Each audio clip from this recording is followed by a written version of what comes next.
Assalamualaikum warahmatullahi wabarakatuh. Alhamdulillahilladzi hadana li hadza wa ma kunna linahtadiya laula an hadanallah. Laqad ja'at rusulu rabbina bil haqq wa nudu an tilkumul jannatu uristumuha bima kuntum ta'malun. Asyhadu an la ilaha illallah wahdahu la syarika lah wa asyhadu anna Muhammadan abduhu wa rasuluhu la nabiyya ba'dah. Allahumma salli wa sallim wa barik ala nabiyyina Muhammadin wa ala alihi wa sahbihi ajma'in. Wa qala Allah ta'ala fi kitabihil karim, ya ayyuhallazina amanu taqullaha haqqa tuqatih wa la tamutunna illa wa antum muslimun, amma ba'd. Para alim ulama, para ustaz, para sesepuh, bini sepuh yang senantiasa saya hormati, bapak-bapak dan ibu-ibu, saudara-saudari jamaah Masjid Al-Ikhlas yang dirahmati Allah Subhanahu wa taala. Alhamdulillah, pada malam hari ini atas pertolongan Allah, walaupun dalam kondisi habis hujan deras mungkin di sini, namun tidak menyurutkan semangat kita untuk memakmurkan rumah Allah Subhanahu wa taala dan untuk bersama-sama tafaqquh fid din dalam upaya memperdalam ilmu agama Allah Subhanahu wa taala, dan sekaligus dalam rangka kita menunggu waktu sholat setelah sholat, karena batas waktu atau jarak waktu antara maghrib dan isya ini tidak terlalu lama. Kalau sudah kepotong sholat maghrib, apalagi sholat sunnah ba'diyah dan juga zikirnya, maka menunggu waktu isya tidak sampai 1 jam, mungkin sekitar 45 menit. Maka kalau kita duduk di sini pada malam hari ini, insya Allah kita mendapat pahala memakmurkan masjid, pahala tolabul ilmi, dan pahala intidorus sholati ba'da sholat, menanti waktu sholat setelah sholat. Dan jika ditambahkan lagi dalam rangka merajut, memperkuat ukhuwah di antara kita, maka satu amalan di satu tempat, di satu waktu bisa mendapatkan pahala yang banyak jika kita meniatkan dengan niat yang banyak, yang semuanya mengerucut karena Allah Subhanahu wa ta'ala. Bapak Ibu yang dimuliakan Allah Subhanahu wa ta'ala, kita akan melanjutkan kajian kitab Syarhu Fadlil Islam, kitab penjabaran, penjelasan tentang keistimewaan dan keutamaan Islam. Karena libur satu pertemuan karena Ramadan kemarin, saya sedikit mengulas dan mengulang kajian yang terakhir dari kitab ini, yaitu bab tentang bahayanya bid'ah di dalam Islam, dan masuk dalam bab yaitu perintah Allah untuk masuk Islam secara keseluruhan. Ya ayyuhalladzina amanu dukhulu fis-silmi kafah. Wahai orang-orang yang beriman, masuklah ke dalam Islam secara kafah, secara menyeluruh, tidak dipilih-pilih. Semua harus kita yakini dan kita amalkan sesuai kemampuan. Jangan sampai dalam beragama ini kita memilih yang enak-enak saja, yang enggak enak dibuang. Dipilih yang sesuai selera, yang tidak sesuai selera dibuang. Dipilih yang sesuai hawa nafsu, yang tidak sesuai dibuang. Kalau kita sudah memutuskan menjadi seorang muslim, kewajibannya adalah masuk Islam secara kafah. Lalu di dalam bab ini dimasukkan pembahasan tentang bid'ah. Karena apa alasannya kenapa pembahasan tentang bid'ah masuk dalam bab kewajiban masuk Islam secara keseluruhan? Karena kalau dalam beragama, dalam berislam ini masih ada bid'ah-bid'ah, di mana bid'ah ini perkara baru yang bukan bagian dari Islam. Berarti kita masih belum masuk ke dalam Islam secara keseluruhan. Masih ada hal-hal di luar Islam yang kita yakini dan kita amalkan. Kalau kita ingin totalitas dalam beragama ini, maka cara beragama kita harus persis seperti cara beragama Rasulullah Muhammad sallallahu alaihi wasallam. Apa yang dianggap bagian dari agama di zaman Nabi harusnya sama dengan sekarang. Dan Islam mengajarkan perkara yang mudah. Nah, Bapak Ibu jamaah sekalian, kalau kita masih saja mengamalkan kebid'ahan, maka mengamalkan yang sesuai contoh Rasulullah menjadi berat karena ada beban lain. Ada beban lain. Harusnya kita diberi energi oleh Allah itu 100, kita gunakan 100 untuk menjalankan agama ini, karena ada hal lain yang bukan bagian agama yang harus kita amalkan, maka itu menguras energi dan akan menggeser otomatis. Maka perkataan dari para sahabat Nabi, walaupun bukan hadis, di antaranya perkataan Ibnu Mas'ud, namun bersesuaian dengan Al-Quran, bersesuaian dengan hadis Nabi, bahwa kalau satu bid'ah itu dihidupkan, maka ada satu sunnah dimatikan. Karena kalau dua-duanya dijalankan berat. Bahkan seandainya kita mengamalkan yang benar-benar diajarkan Rasulullah, belum tentu sanggup semuanya, walaupun sudah terukur ya. Seharusnya ringan, mudah, tapi terus terang kita sendiri masih banyak belum bisa mengamalkan yang sesuai dicontohkan Rasulullah. Contoh sederhana saja, bab zikir. Berapa jenis zikir yang kita amalkan dalam 24 jam? Zikir setelah sholat rutin mungkin ya. Kemudian zikir pagi dan petang, sebagian mengamalkan, sebagian tidak.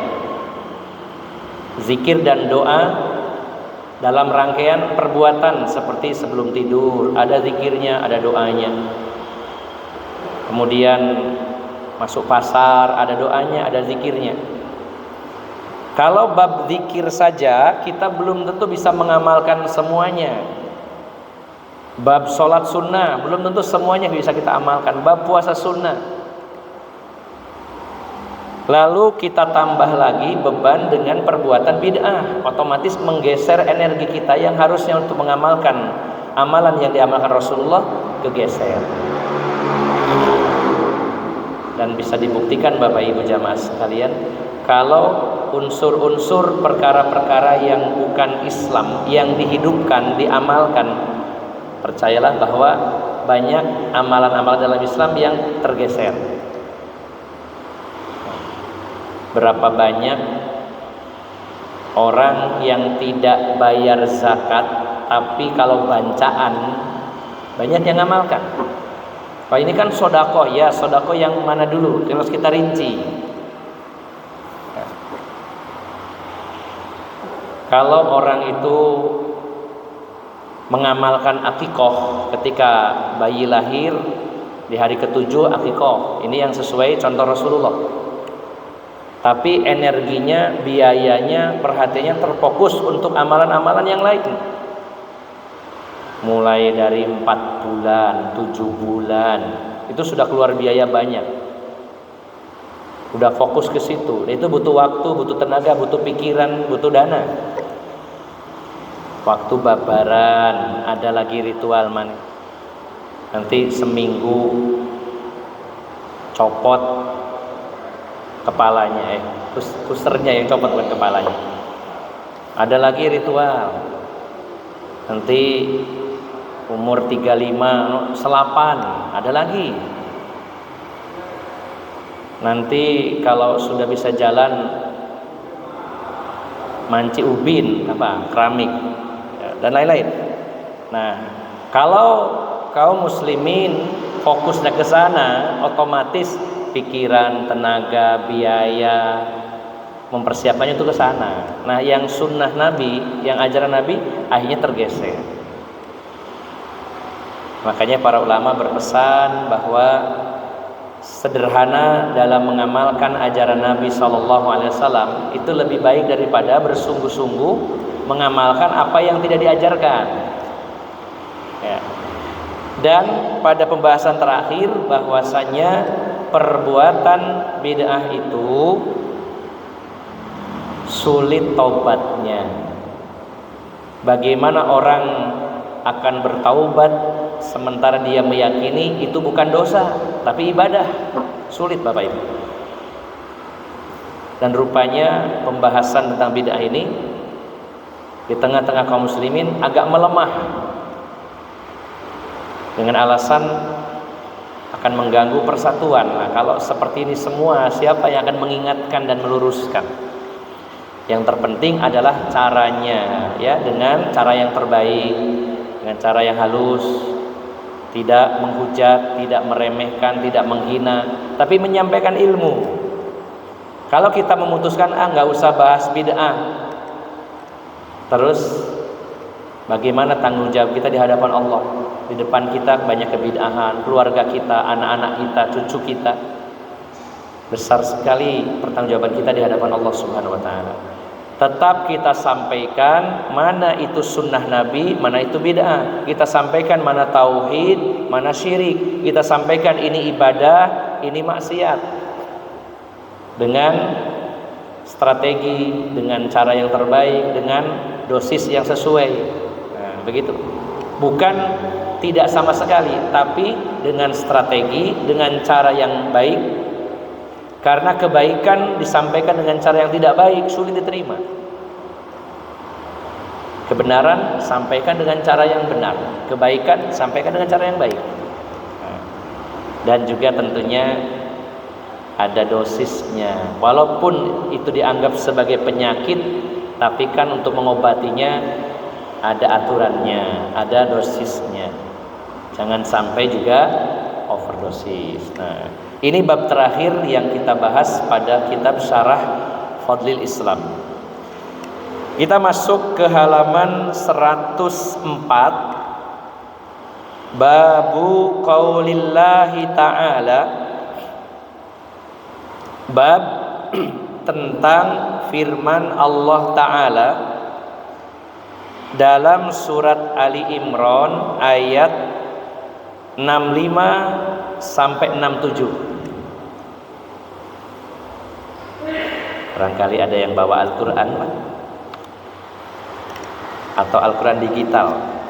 Kalau di kitabnya ini dipotong cuma pendek. Coba saya cari versi lengkapnya ya. Surat Ali Imran surat 3 ayat 65 67. Barangkali ada yang mau bacakan bapaknya supaya jadi tombol ngantuk, karena suasananya enak sekali.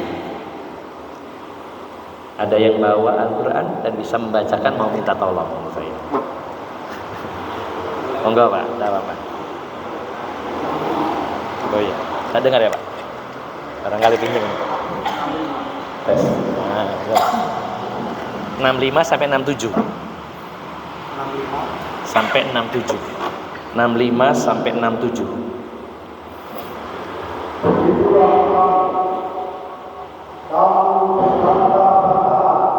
Tentang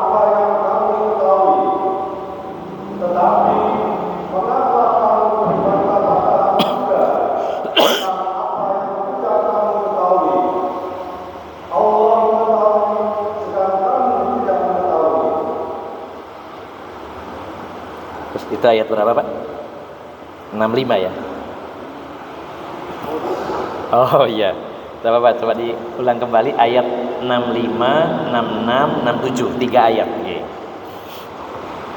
Wahai ahli kitab, mengapa kamu berbantah-bantahan tentang Ibrahim?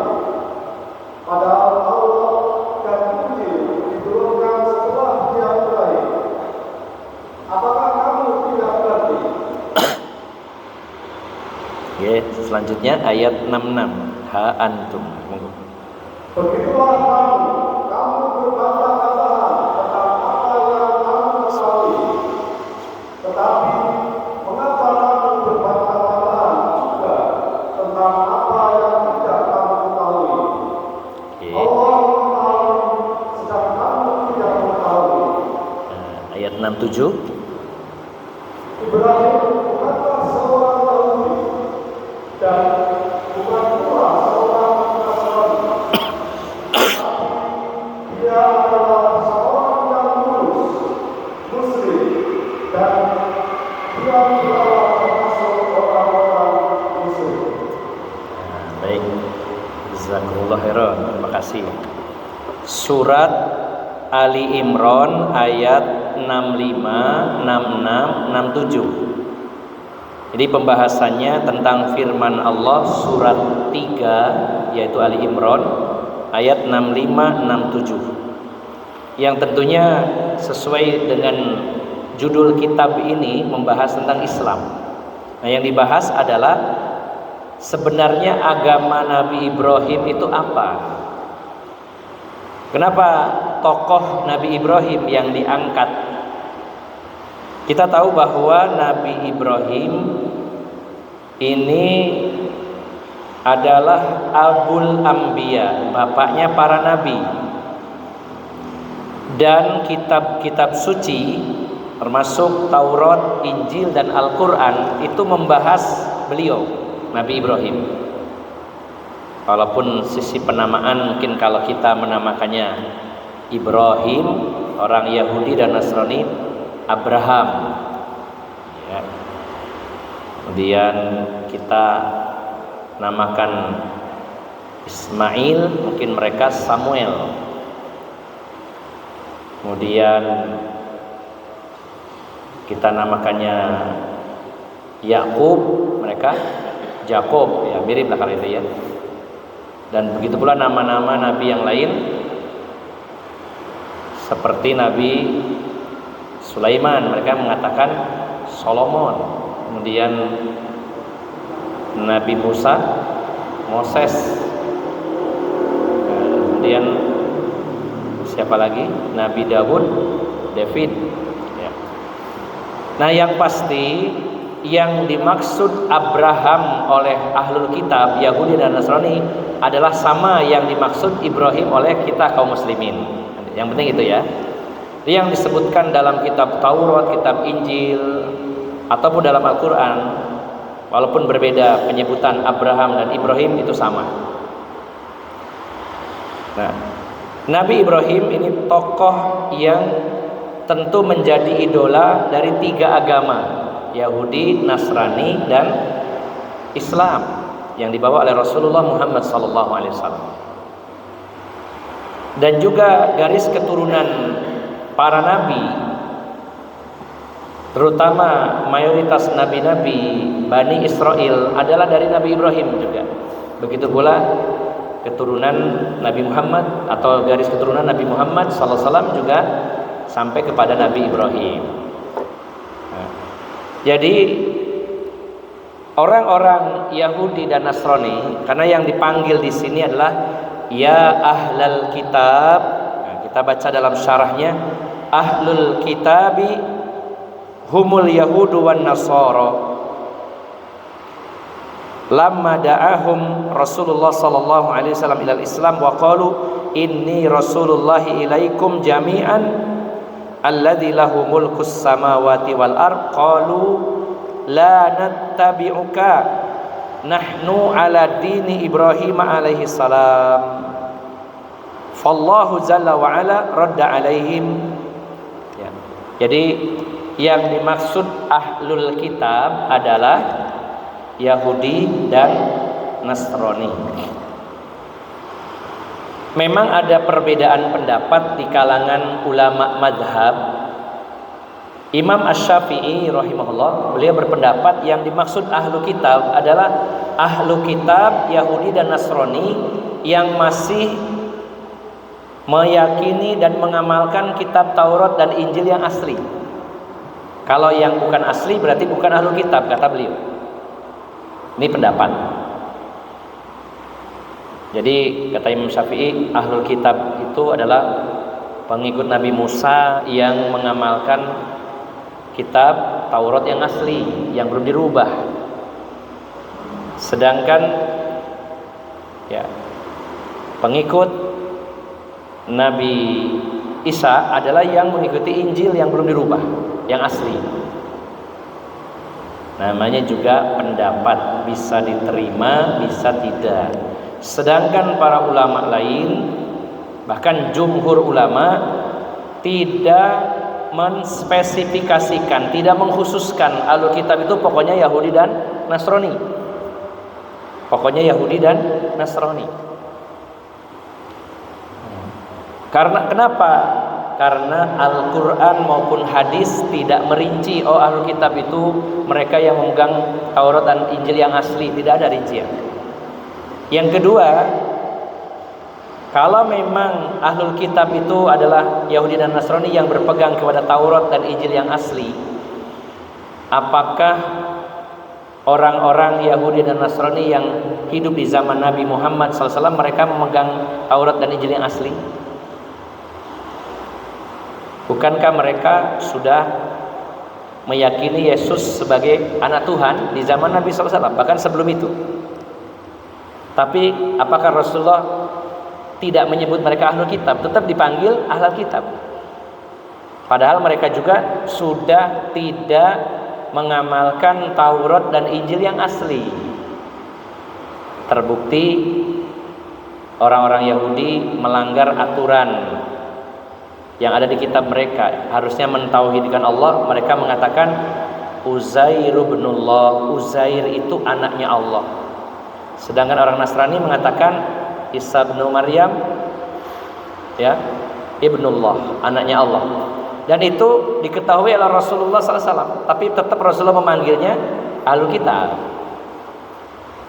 Dan Bapak Ibu jamaah sekalian, kalau mengikuti pendapat Imam Syafi'i bahwa ahlul kitab itu adalah yang berpegang kepada Taurat dan Injil yang asli, berarti hari ini laki-laki muslim tidak boleh menikahi wanita Yahudi dan Nasrani, karena nggak ada yang asli sekarang, bukan ahlul kitab lagi kalau mengikuti pendapat yang pertama.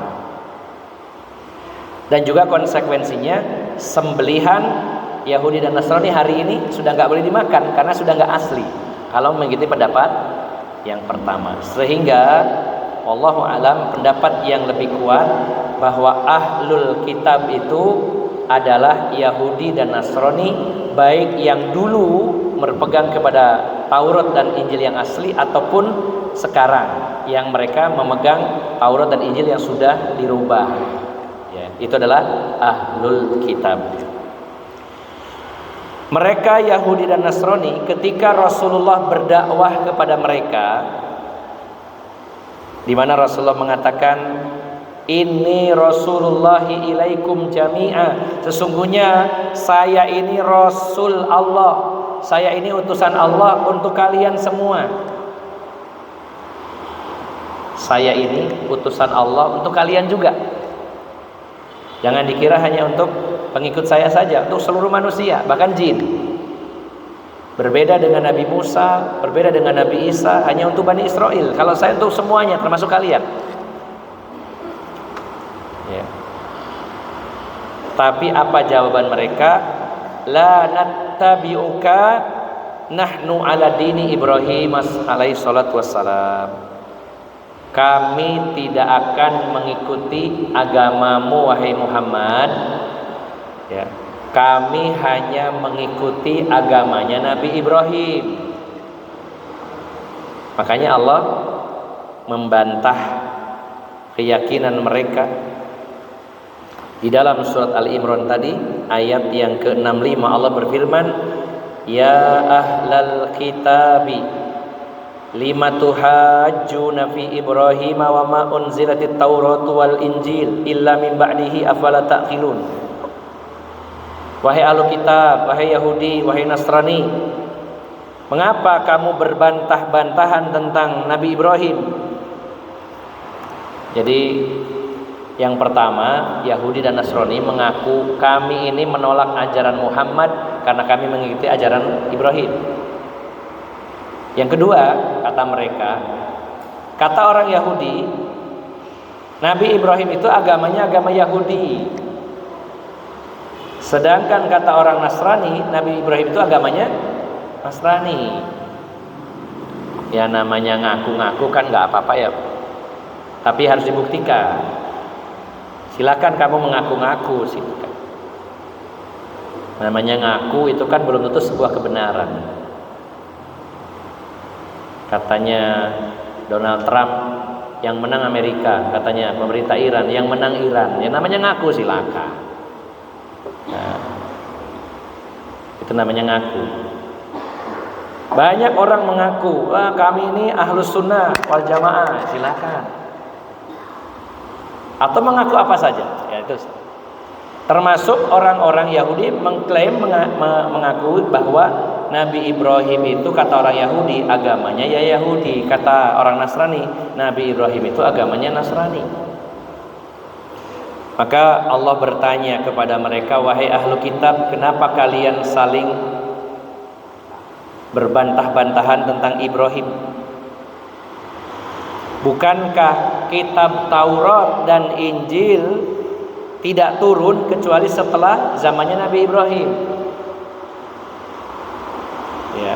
Afala ta'qilun, apakah kalian enggak mikir? Coba bayangkan, Yahudi mengatakan bahwa Nabi Ibrahim itu beragama Yahudi. Duluan mana agamanya Nabi Musa dengan zamannya Nabi Ibrahim? Ya duluan Nabi Ibrahim, jelas. Duluan mana diutusnya Nabi Isa dengan diutusnya Nabi Ibrahim? Ya jelas lebih duluan Nabi Ibrahim. Kalau orang Yahudi mengatakan Nabi Ibrahim itu pengikut agama Yahudi, artinya pengikut agama Nabi Musa. Nah, Nabi Musanya aja belum lahir, ngikutin siapa? Kalau dikatakan orang Nasrani bahwa Nabi Ibrahim mengikuti ajaran Nabi Isa, Nabi Isa malah belum ada. Nabi Ibrahim sudah jauh-jauh hari sudah ada. Apakah mungkin seseorang mengikuti agama yang dibawa oleh orang yang belum lahir? Mungkin bisa saja mereka mengatakan, ya maksudnya bukan agamanya Yahudi, bukan Nasrani, tapi sama agamanya. Memang agama kami Yahudi, kata orang Yahudi. Kata orang Nasrani, agama kami Nasrani. Tapi kan sama dengan ajaran Nabi Ibrahim. Nah, makanya Allah meluruskan berikutnya. Ha antum haula'i hajajtum fi malakum bihi ilmun. Falimatu hajuna fi ma laysa lakum bihi ilmun. Wallahu ya'lamu wa antum la ta'lamun. Ya. Kata Allah, ya beginilah kamu ini sewajarnya berbantah-bantahan dalam perkara yang kamu ketahui. Kalau kamu mau berdebat, mau tukar pikiran, mau berbantah-bantahan, baik langsung maupun di sosmed, pada perkara yang kamu ilmui, kamu menguasai di bidang itu, maka kenapa kamu berbantah-bantahan tentang hal yang tidak kamu ketahui? Allah lebih mengetahui sedangkan kalian tidak mengetahui.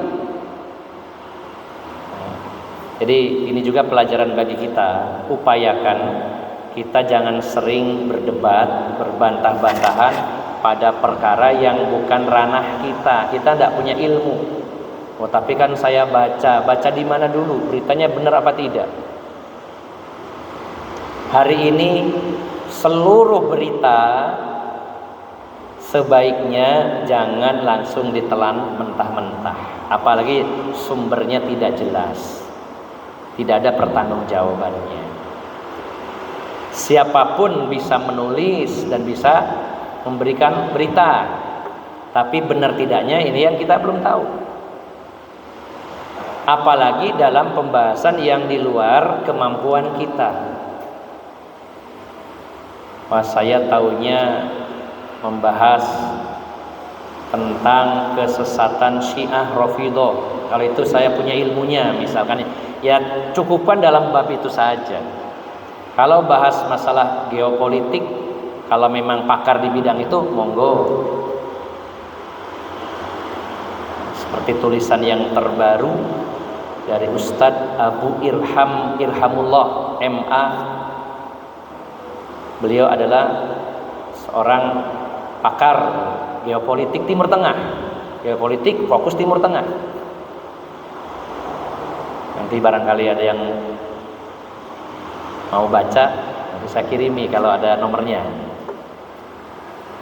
Setidaknya ada analisa di situ, ada pakarnya di bidang itu dan ada pertanggungjawaban ilmiah. Nah, kalau bukan ranahnya, kita jangan terlalu banyak menyampaikan apalagi sampai berdebat. Karena semua yang kita ucapkan, semua yang kita tulis ada pertanggungjawabannya. Apalagi sudah isinya saling menghujat. Nah, pada hari ini yang banyak diam itu yang paling selamat sebenarnya. Kecuali mengatakan sesuatu yang kita punya ilmunya di bidang itu. Makanya Allah mengatakan kalian ini yang sewajarnya saja kalau mau berbantah-bantahan sesuatu yang kamu punya ilmu di bidang itu. Jangan berbantah-bantahan yang kamu tidak tahu. Jadi orang Yahudi Nasrani sok-sokan Nabi Ibrahim itu agamanya Yahudi, kata orang Yahudi. Kata Nasrani enggak, agamanya Nasrani. Buktinya apa? Faktanya apa? Apakah Nabi Ibrahim itu meyakini bahwa Allah itu punya anak? Apakah Nabi Ibrahim itu meyakini bahwa Allah itu diperanakan, beranak dan diperanakan dan sebagainya, agama-agama yang menyimpang seperti Yahudi dan Nasrani? Apakah Nabi Ibrahim seperti itu? Maka di ayat yang ke-67 Allah berfirman, "Ma kana Ibrahimu Yahudiyyan wala Nasraniyyan, walakin kana hanifan muslima wa ma kana minal musyrikin." Nabi Ibrahim itu agamanya bukan agama Yahudi, bukan juga beragama Nasrani. Akan tetapi kata Allah, beliau adalah seorang penganut agama Hanifiyah, agama yang lurus. Yang dimaksud adalah dinut tauhid, agama tauhid. Sampai dibelain Nabi Ibrahim menghancurkan patung berhala, sampai dihukum bakar dalam rangka menegakkan agama Hanif, yaitu agama tauhid. Hanifam muslima, agamanya Hanif, lurus, dan dia seorang muslim. Wa makana minal musyrikin, Nabi Ibrahim itu bukan orang musyrik. Sedangkan Yahudi telah melakukan kesyirikan dengan mengatakan Uzair ibnullah, Uzair itu putra Allah. Dan juga orang-orang Nasrani telah melakukan kesyirikan menganggap Isa sebagai Tuhan atau anak Tuhan. Nah, Nabi Ibrahim tidak seperti itu. Bahasa mudahnya itu kita sampaikan, kalau mau adu kemiripan agama Nabi Ibrahim ya sama persis dengan agama yang dibawa Rasulullah SAW. Mungkin dalam masalah yang berkaitan dengan tata cara ibadah, berkaitan dengan hukum-hukum bisa jadi berbeda, tapi masalah konsep agama, masalah akidah sama persis. Jadi aneh, sudah nyata-nyata mereka menduakan, mentigakan Allah, dan kita kaum muslim mengesahkan Allah, lalu dengan mudahnya mereka mengatakan Nabi Ibrahim itu agamanya Yahudi, agamanya Nasrani. Kata Allah, enggak, Nabi Ibrahim itu agamanya lurus dan muslim, dan dia bukan orang yang musyrik, menyekutukan Allah Subhanahu wa taala. Bapak Ibu jamaah sekalian yang dimuliakan Allah Subhanahu wa taala, maka kalimat walakin kana hanifa ay mukhlishan lillahi azza wa jalla fil ibadah, yang dimaksud kata walakin kana hanifa, akan tetapi Nabi Ibrahim itu agamanya hanif, yaitu yang dimaksud mukhlishan lillahi azza wa jalla fil ibadah, yaitu seseorang yang murni ibadahnya hanya untuk Allah saja, bukan untuk yang lain. Musliman, kalau kata musliman yakni muwahhidan, yaitu seorang ahli tauhid, mengesahkan Allah Subhanahu wa taala. Fal islamu huwa tauhid, dan Islam itu adalah agama tauhid. Wa huwa dinu jami'il anbiya, dan itu adalah agama seluruh para nabi dan rasul. Bukan hanya agamanya Nabi Muhammad saja, tapi Islam itu adalah agamanya seluruh nabi dan rasul serta para pengikut setia mereka. Di Bapak Ibu jamaah sekalian, beberapa waktu yang lalu di sosial media itu ada seorang non muslim, mungkin orangnya Nasrani mungkin ya, istilah populernya seorang oten lah mungkin ya. Dia sesumbar mengatakan, kalau kalian itu mengaku agamanya Islam, sedangkan Islam ya baru disampaikan oleh Nabi Muhammad itu di tahun berapa Pak? Lahir beliau 571 Hijriah, 571 Masehi ya. Kita hitungnya dengan Masehi. 571 Masehi. Disampaikan oleh beliau ajaran agama ini, beliau diutus usia 40. Nah, tinggal nambahkan, kalau 571 ditambah 40 berapa Pak? 611. Karena Masehi ya mungkin Rasulullah menggunakan tahun Hijriah, walaupun belum ada tahunnya tapi bulannya ya. Anggaplah tahunnya secara usia Rasulullah, kalau dikonversi ke Masehi itu mungkin kurang dari 40. Ya, kurang dari 40 kalau secara hitungan Hijriah. Anggaplah 40, berarti tahun 611. Kata mereka, nah Islam baru dikenalkan tahun 611 Masehi. Terus yang sebelumnya agamanya apa? Apakah semuanya masuk neraka? Ini karena orang ini nggak tahu, nggak paham tentang definisi Islam. Islam dalam pandangan kita, pengertiannya adalah agama tauhid. Ketika Rasulullah SAW belum diutus, maka seluruh agama Nabi dan Rasul kita yakini adalah agamanya Islam, karena mengajarkan tauhid. Sehingga makna Islam adalah secara umum itu agama yang dibawa, diajarkan, disampaikan oleh para Nabi dan Rasul seluruhnya. Namun ketika Rasulullah SAW diutus, maka maknanya dipersempit.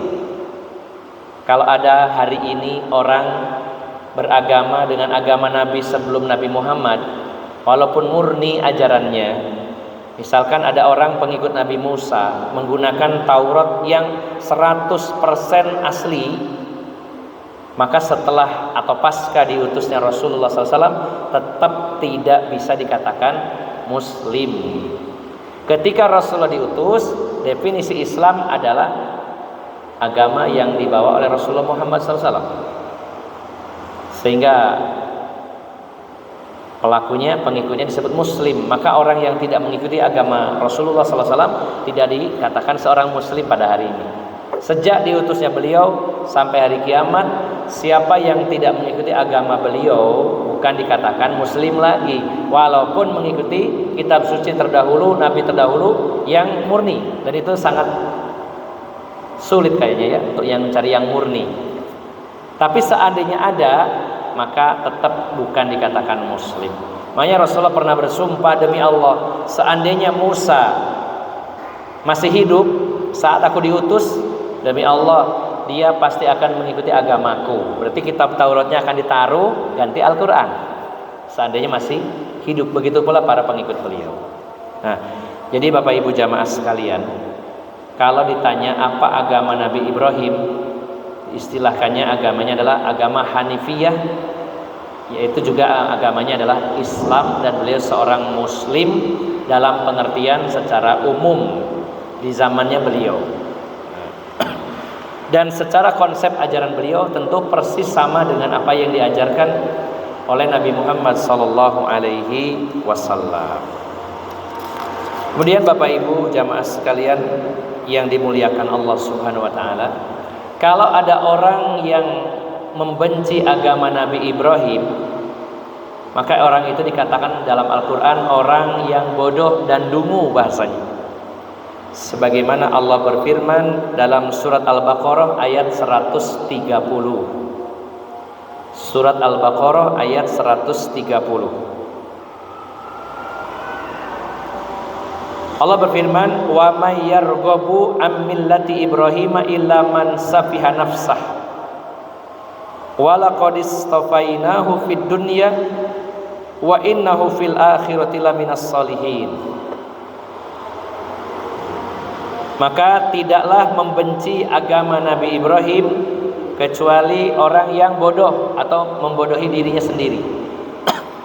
Dan sungguh kami, kata Allah, memilihnya di dunia dan di akhirat termasuk orang yang salih. Allah yang memilih beliau, bahkan menggelarinya sebagai Khalilullah, kekasih Allah Subhanahu wa taala. Kata-kata waman yargobu, yakni man yatrukuha,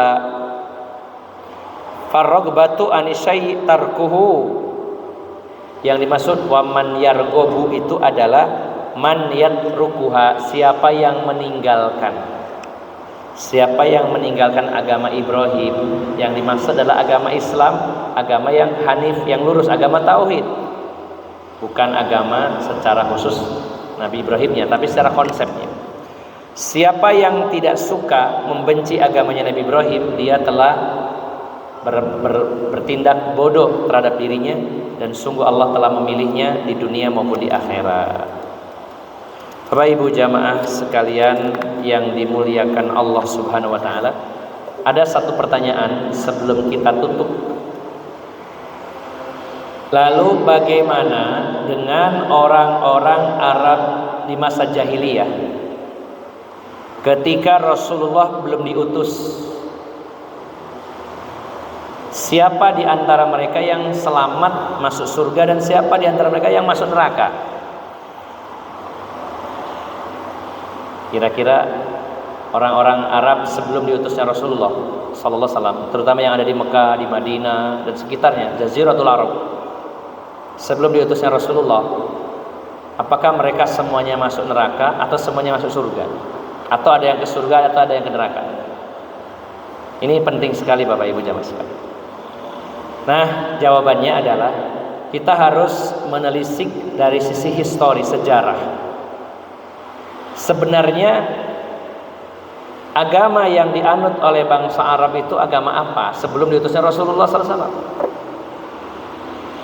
Maka jawabannya adalah, kalau kita melihat secara historis, pertama dari sisi garis nasab keturunan, bangsa Arab adalah keturunan Nabi Ismail, dan Nabi Ismail keturunan Nabi Ibrahim.